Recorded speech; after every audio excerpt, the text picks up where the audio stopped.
Саламатсыңарбы балдар? Бүгүнкү сабагыбыздын темасы Алыкул Осмонов ата журт жана кыргыз тоолору.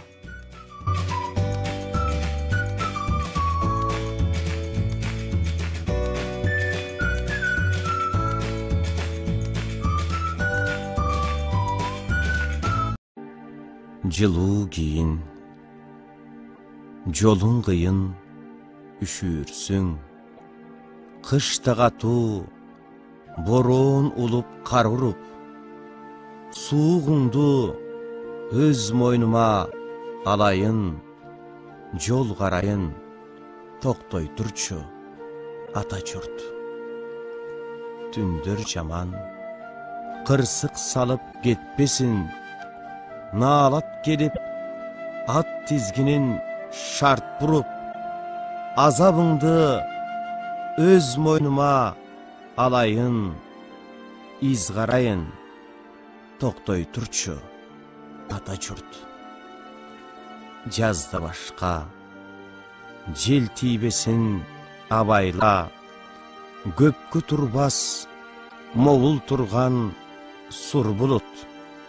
Бүт тартыңды өз мойнума алайын, сен ооруба, мен ооруйун ата журт. Жылуу кийин, жолуң кыйын, үшүрсүң. Кышта катуу, бороон улуп кар уруп. Суугуңду өз мойнума алайын, жол карайын, токтой турчу ата журт.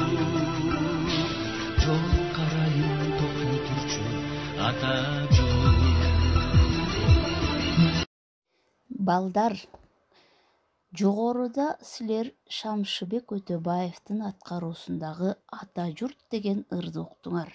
Силерде кандай ой пайда болду? Албетте, ар бир инсан өзүнүн туулуп өскөн мекенин ардактап, сыйлап, урматтайт. Ал эми кыргыз тоолору деген ырында акын тоону башка акындардай окшоштуруп жазбастан, бүтүндөй кереметтүү тоо тектеринен турган геологиялык турпатын, толгон ырсаптарын көкүрөккө жазып калтырган. Кыргыз жеринде кандай